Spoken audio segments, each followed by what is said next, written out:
Can demolished culture artifact be meaningfully restored, archived, and brought to life for future generations? My creative capital project in the Grain of Wheat explored the potential of wheat seed as an archive medium. I'm Wafa Bilal.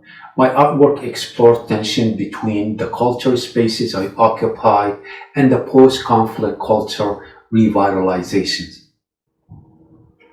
During period of ideological and political conflict, culture and its artifacts are both deliberately targeted and lost collateral damage. Iraq especially has endured a long history of destruction to its culture material. Most recently, the invasion of ISIS, the terrorist group that waged a brutal campaign of culture erasure on Iraq.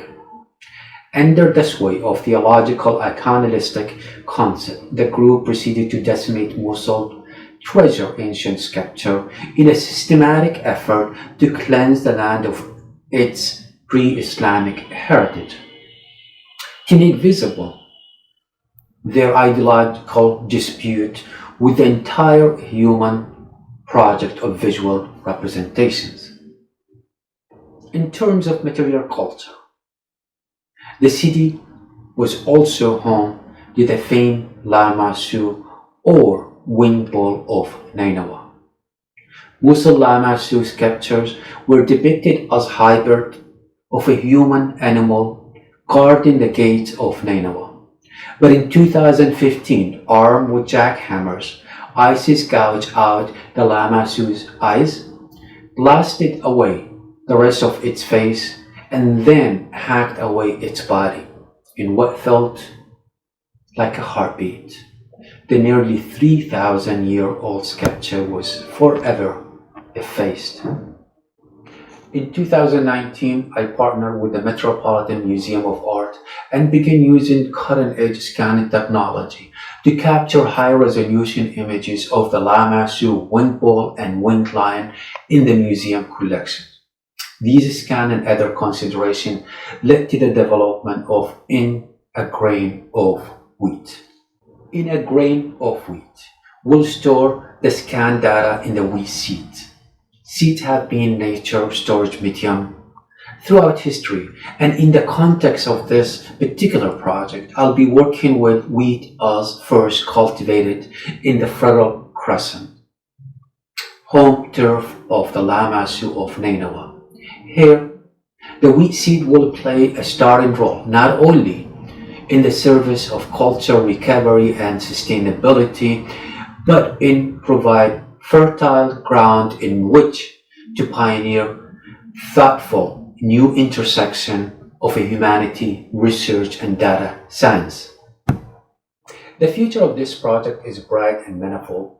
First, I'll make all digital assets produced for the project, including data, cellular organism, and storage wheat seeds available to the public through an online and offline publications. Additionally, the modified DNA wheat seed will be sent to safe preservation to seed banks and showcased in public art exhibitions. But I can't do this alone. I need your help. I'm currently seeking the assistance of a lab and scientists to collaborate with me on this ambitious project. The science community is in the heart of this project as they will guide the insertion of the digital assets of the Lama Su scan into the wheat seeds. For the time being, Iraq has no seed bank, and I wanted to establish network by gathering historical seeds in Iraqi region. The seed bank is not only an archive but an index for the entire region to save the ancient grains. Our first step is to acquire these grains, and our long-term goal is to enrich the region by rebuilding Iraq seed bank. There is great urgency to archive these monuments as they are part of our heritage, culture, mythology, and ancestry. This project revolutionizes data collection, archival processes, and celebrate the raw power of nature working creatively with humanity. Together, we can transform the ways knowledge is shared to pave the way for future generations. Please consider joining me and my team on this remarkable journey. Thank you.